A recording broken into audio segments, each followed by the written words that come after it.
¿Sabías que en el mundo se presentan más muertes por la calidad de aire interior que por la calidad de aire exterior? Es más, las personas que fallecieron con la COVID-19, muchas tuvieron problemas porque su capacidad pulmonar se vio impactada por la cantidad de partícula PM2.5 que tenían en sus pulmones. Todo esto lo podemos mejorar aplicando el estándar 62.1 de ARRAY para que podamos mejorar la calidad de aire interior. Te voy a explicar cómo. Si eres un apasionado del diseño HVAC para calefacción, ventilación y aire acondicionado y te gusta aplicar ingeniería para encontrar soluciones acogidas a toda la normatividad ARRAY, este podcast es para ti. Mi nombre es Rolando Torrado y seré tu facilitador en el camino del entendimiento de las buenas prácticas de diseño con esto que se llama Diseñando HVAC con Rolando.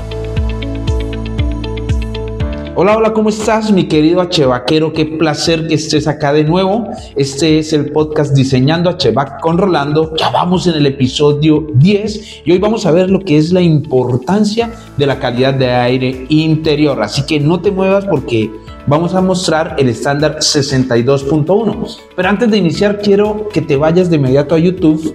Busca mi canal Rolando Torrado, suscríbete y si quieres entra a estos podcasts o a toda la información que tenemos en varios videos. También me encuentras como Rolando Torrado HVAC en Instagram, en TikTok, en Facebook para que puedas ver lo que a diario montamos en condiciones cortas. Así que vamos a iniciar con algo, mira.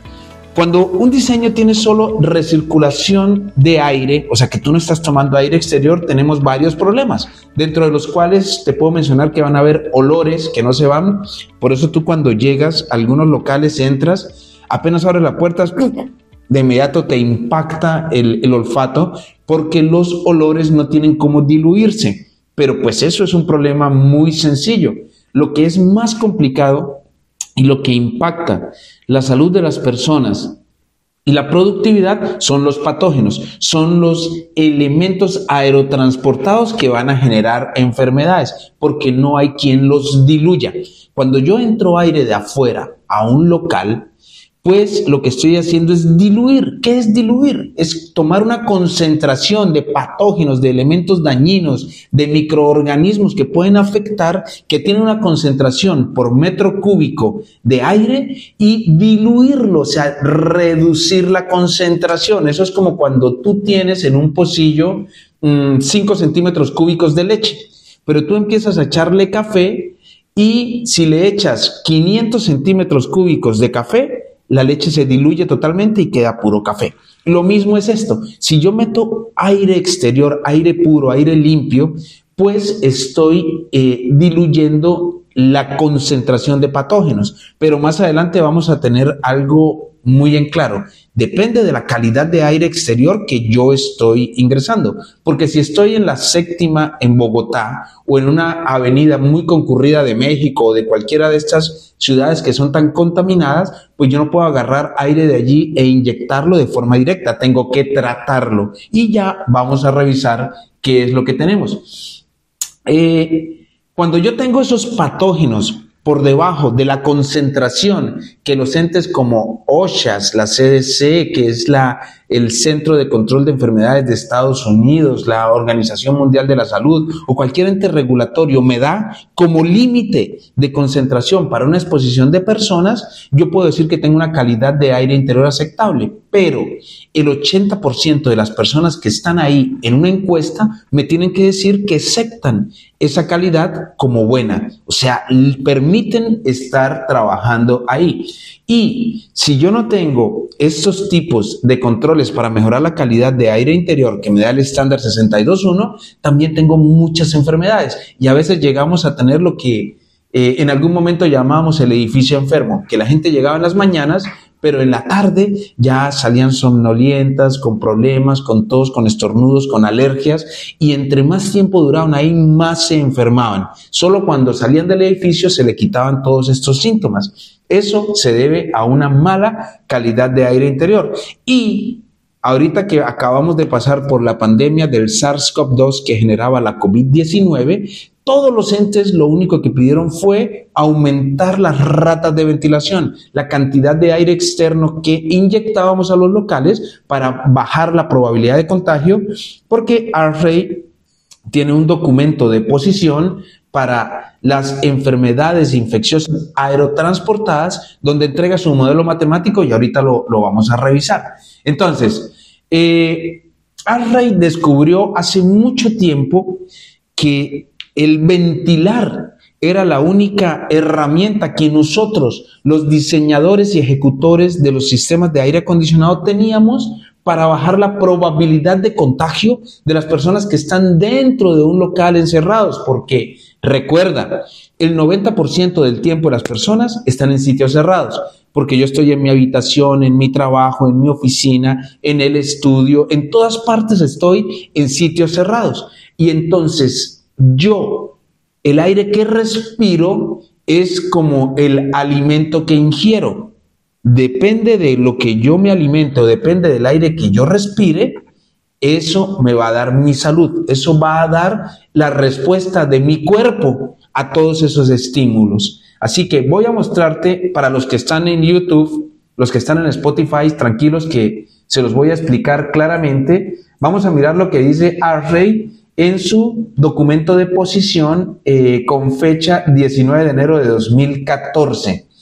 Ellos hablan de un modelo matemático y ese modelo matemático es muy sencillo. Va a ser este que les estoy encerrando aquí, donde en letras dice C igual a S, abre paréntesis, 1 menos E con un exponente que es menos L, Q, P, T, /Q mayúscula. Pero bueno, no te preocupes que ya te voy a ir explicando cada uno de esos componentes de la fórmula. El C es muy sencillo y es lo que realmente nosotros buscamos controlar. Lo voy a mejorar acá.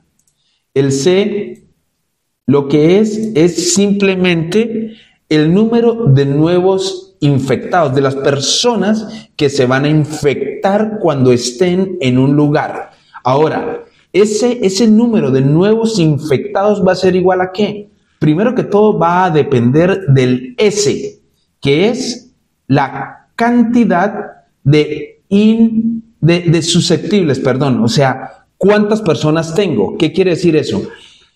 La cantidad de personas que se infecten en un lugar va a ser proporcional a la cantidad de personas que yo tenga. Por esa razón se hizo lo que llamaban antes el aforo máximo en tiempos de pandemia, y era tratar de evitar que hubieran muchas personas, porque entre más personas tengo yo metidas en un lugar, más infectados pueden salir. Ahora, lo que nosotros tenemos es que el exponente que está aquí, y te lo voy a leer, menos LQPT dividido por Q mayúscula, ese exponente representa el grado de exposición a la infección. O sea, si ese exponente es grande, yo voy a tener un grado de exposición más fuerte. Si el exponente es más pequeño, pues mi grado de exposición de las personas va a ser menor. Ahora, el término completo 1 menos E elevado a la menos LQPT dividido por Q mayúscula realmente es la probabilidad de que una persona se infecte. Entonces, vamos a revisar cada uno de los términos. El E, pues es el número que todos conocemos y es el número matemático y una constante E. Lo que nosotros tenemos arriba es el L, que el primero es el número de infectores. O sea, depende de la cantidad de infectores que estén dentro del espacio, va a depender el grado de exposición que yo tengo. Si tengo muchos infectores, pues voy a tener un grado de exposición muy alto y voy a tener una probabilidad de infección alta. El Q es el número de dosis de infección de aerotransportados que genera cada uno de los infectores, y eso está tabulado. cada una de las enfermedades tiene una generación de patógenos por cada persona. El P realmente es el P es el número, permíteme un segundo, es la ventilación pulmonar que tienen cada una de las personas susceptibles a ser infectadas, o sea, la capacidad pulmonar por persona. Por eso hay personas que tienen mejor capacidad pulmonar y hay personas que no. Y ahí es donde el PM2.5 nos va a impactar. O sea, esas partículas, ese material particulado que está en el aire con un tamaño de 2.5 micrones o menos, nos va afectando la capacidad pulmonar y ese es el P. Ahora, tenemos el T, que es el tiempo de exposición. Si yo demoro más tiempo dentro de un espacio con varios infectores y con muchas personas, el grado de exposición que voy a tener es más alto y la probabilidad de infección también es más alta. Y mira que nosotros no tenemos nada que hacer desde el aire acondicionado con el número de susceptibles que van a estar adentro, o sea, cuántas personas vamos a tener. No vamos a tener nada que ver con el número de dosis que esa persona que está infectada va a tener. No vamos a tener nada que ver con cuántas personas están infectadas dentro. No tenemos nada que ver con la capacidad pulmonar que ellos tienen, solo la filtración que le podemos dar al aire para reducir el PM2.5 que esté circulando en el aire.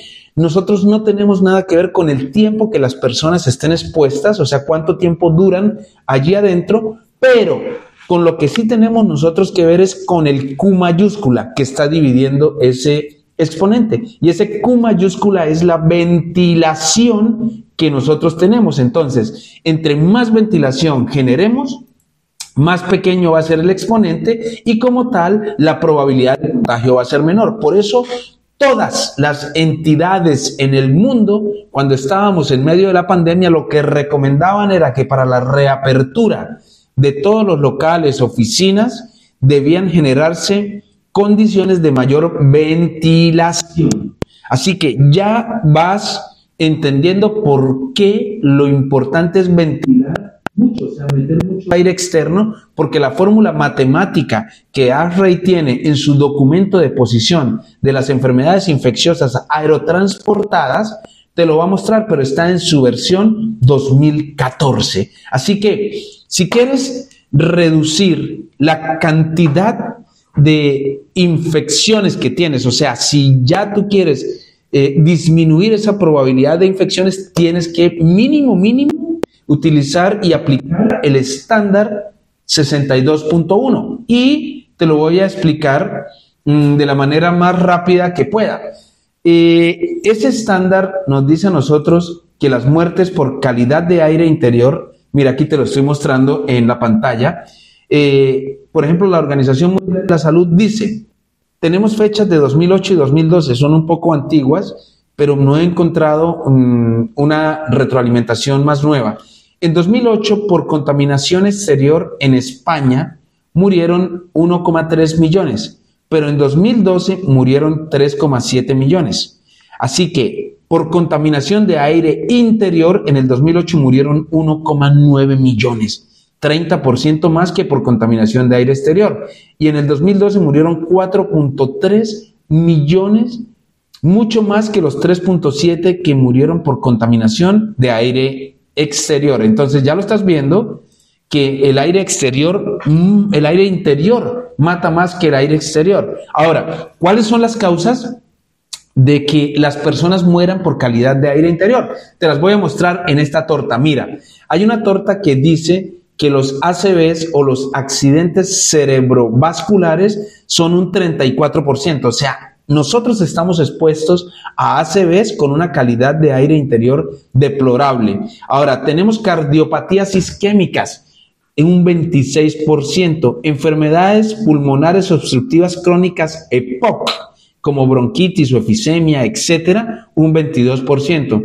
Infecciones respiratorias agudas bajas, un 12%, y cáncer de pulmón, un 6%. Esa es la torta de por qué mueren las personas con una calidad de aire interior inadecuada. Tenemos también el síndrome del edificio enfermo, que ya se los mencionaba al principio, que es que en las mañanas la gente entra bien, pero a medida que el tiempo va pasando, van presentándose todos los síntomas como irritación de las mucosas, tenemos presión torácica y síndromes asmáticos, tenemos hasta diarrea, tenemos cefaleas, tenemos problemas de alergias, y todo esto pasa cuando nosotros salimos del edificio. O sea, en la tarde ya pasa cuando salimos del edificio. Y mira esta nueva torta de lo que son las causas más frecuentes del síndrome del edificio enfermo. 50% ventilación inadecuada. Si tú tienes ventilación inadecuada, vas a tener un síndrome del edificio enfermo. Un 17% contaminación general en el interior. O sea, todo lo que el edificio internamente está generando te va a generar el síndrome del edificio enfermo. Y un 11% contaminación procedente del exterior, porque hay a veces localización inadecuada de las entradas de aire y las salidas. Un 5% contaminación microbiológica procedente del agua, los conductos de aire acondicionado o todo lo que esté generando problemas biológicos con patógenos. También tenemos un 4% que son los compuestos orgánicos volátiles, los formaldehídos procedentes de los materiales de construcción y la decoración, y un 10% por otros. Entonces, todo eso es lo que nos da el síndrome del edificio enfermo. El propósito es muy sencillo del estándar 62.1. Viene para especificar las ratas que nosotros tenemos que utilizar de ventilación, y se utiliza para cuando hay ocupación humana. Entonces, el alcance define los requerimientos para la parte de diseño, instalación, commissioning, que es arranque, operación y mantenimiento. Todo para los sistemas de ventilación. No es para los sistemas de climatización, sino para los sistemas de ventilación. Y los contaminantes que manejan son muy sencillos. Los químicos, los biológicos y los físicos. Los químicos, pues son todas las sustancias que se generan como metilenos, como ácidos, como procesos que van generando todos estos compuestos químicos que nos impactan. Los biológicos son los patógenos como los virus, las bacterias, y los físicos son los polvos y los elementos gruesos. Todo eso se controla con este estándar. No tiene nada que ver con el confort, y si no se alcanza la calidad de aire interior adecuada es porque tenemos algunos problemas de generaciones internas que no vimos y de contaminación externa. Entonces, miren, calidad de aire interior aceptable es el aire donde no hay cantidades de contaminantes que sobrepasen las concentraciones permitidas, y adicional a eso, mínimo el 80% de las personas aceptan ese aire. El aire acondicionado realmente para este estándar es el proceso de tratar el aire para que tengamos condiciones adecuadas de temperatura, humedad, limpieza y distribución. Tenemos que una zona de respiración es la que maneja el estándar a 1.80 metros desde el piso y 60 centímetros desde cualquier punto. Tenemos ventilación controlada por demanda, que también es una estrategia para lograr que cuando tengamos una ocupación alta entre mucho aire externo, y cuando hay una ocupación baja entre muy poco aire externo. Generalmente esto se controla por medio de manejar los niveles de concentración de CO2. Las zonas de ventilación son las que se manejan con cajas de volumen variable, y una zona se define como varios espacios que se controlan con un solo termostato. La calidad de aire exterior, pues ARRAY lo define y nos entrega unas tablas que se tienen que cumplir. Por ejemplo, para el monóxido de carbón, para el plomo, para el dióxido de nitrógeno, para el PM10 y para el PM2.5, el ozono y el dióxido de sulfuro. O sea, todos estos contaminantes se tienen que medir en el aire exterior que yo voy a manejar. Y si cumplen el estándar, o sea, las concentraciones que están en la tabla I1 del estándar de calidad de aire para el ambiente nacional de Estados Unidos, pues no hay necesidad de trabajar el aire, pero si definitivamente no cumplimos, pues tenemos que empezar a tratar el aire exterior. Así que tú tienes que también documentar todo lo que consigas en el estudio de aire exterior, si se logró o no se logró cumplir en la región o en el espacio con la calidad de aire exterior. ¿Cuáles son las estrategias que se deben aplicar, que son filtros químicos o filtros físicos para detener esos contaminantes externos? Y la conclusión que tú vas a dar para decir si es o no aceptable esa calidad de aire exterior. Eso lo puedes ver, hay muchas aplicaciones por ciudades que te muestran un indicador, y es lo que, por ejemplo, aquí en Colombia escuchábamos en algún momento que Medellín, que Bogotá tenían alerta naranja en su calidad de aire exterior. Eso se mide y están medidos en línea. Tú buscas cualquier ciudad, dices, quiero ver la calidad de aire exterior de la ciudad, como Medellín, como Lima, como Bogotá, como Miami, y generalmente en línea te van a mostrar todas esas calidades. Así que ten mucho cuidado porque el sistema tiene que tener una configuración para poder balancearlo. O sea, tienes que colocar dampers en las tomas de aire exterior. La documentación tiene que ser clara en el diseño, cómo se hizo el diseño, qué se contempló, qué contaminantes hay dentro, qué contaminantes hay fuera. Los ductos de extracción no pueden tener presión positiva dentro del edificio, sino que tienen que tener presión negativa. Los materiales para los ductos deben cumplir, según el estándar, con un control de crecimiento de moho y humedad en base a la norma UL 181, a la norma de la ASTM C 1338 y la ASTM D 3273. También tiene que tener control de erosión en base al UL 181, o sea, el material de los ductos no se puede romper, agrietar, pelarse, desprenderse o deslaminarse. Por esas razones que muchas personas utilizan la lámina galvanizada como el mejor material. Cuidarnos en las tomas de aire exterior, hay que tener cuidado porque miren, por ejemplo, aquí hay una toma de aire exterior y esto está tomado del manual de calidad de aire interior de ASHRAE, que la toma de aire exterior está cerca al ventilador de extracción de los baños. Imagínense a qué huele allá adentro. Nosotros tenemos tabuladas las distancias que tiene que haber entre la toma de aire exterior y cualquier descarga de contaminantes, pero si ese contaminante no se encuentra en esta tabla, tú simplemente utilizas las fórmulas del apéndice B que están en el estándar, donde depende de la velocidad del viento, de la dirección de ese viento y de la distancia mínima que debe haber a la toma de aire exterior.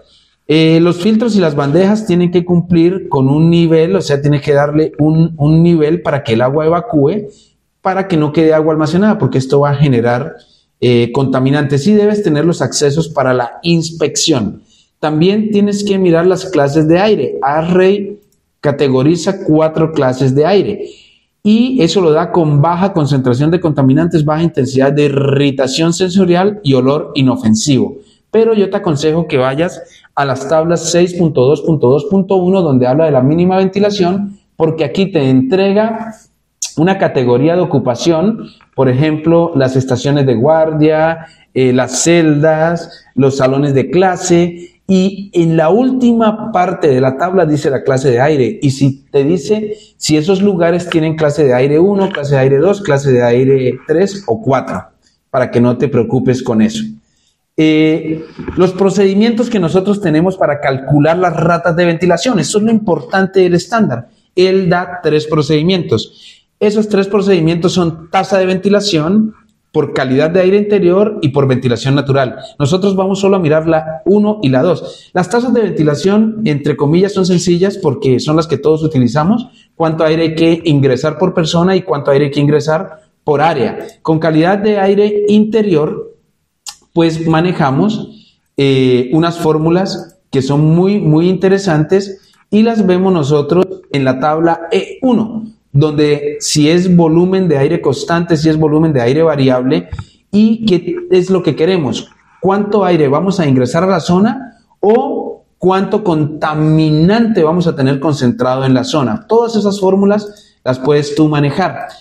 Dentro del diseño de calidad de aire interior, o sea, cómo vamos a manejar la ventilación, tú tienes que dejar claro cuáles son los contaminantes que se utilizaron en el diseño o se contemplaron, cuáles son las fuentes y ratas de emisión de esos contaminantes, tanto internas como externas, cuáles son los límites de concentración y tiempos de exposición de esos contaminantes y cuál es el enfoque analítico que utilizaste para calcular las tasas de ventilación y los requerimientos de filtración. Con eso ya tú tienes manejo de lo que es el estándar 62.1. Así que vamos a hacer un resumen. Si quieres reducir los problemas de olores y enfermedades aerotransportadas, debes tener ventilación en tus proyectos. La ventilación no es ingresar aire de afuera y listo. Ese aire debe ser tratado para alcanzar las propiedades psicométricas y de limpieza requeridas en el espacio interior. O sea, generalmente debemos tratarlo con un serpentín, con un intercambiador de calor para recuperar energía, o debemos generar la limpieza del aire con filtros químicos o filtros físicos. La calidad de aire interior depende de la calidad de aire exterior. No es lo mismo tomar aire en un bosque que tomarlo en una ciudad contaminada. La filtración mínima en serpentines según el estándar 62.1 es de MERV 8 cuando hablamos de ocupación humana, MERV 8 cuando hablamos de ocupación humana. Las tomas de aire exterior deben ser ubicadas de la mejor manera y el estándar es muy claro de cómo debemos manejarlas. Si tenemos calidad de aire interior aceptables, entonces la gente no padecerá tantas enfermedades, no se contagiará y la gente no perderá productividad. También el impacto de la ventilación en la capacidad del equipo es fuerte. A veces tenemos que tomar mucho aire, pero ese aire de afuera es caliente, es húmedo y está sucio. Entonces, tratar ese aire impacta en el tamaño del equipo inicial y en los costos de operación, pero no tiene ninguna comparación comparado con las ganancias que tenemos en salud de las personas.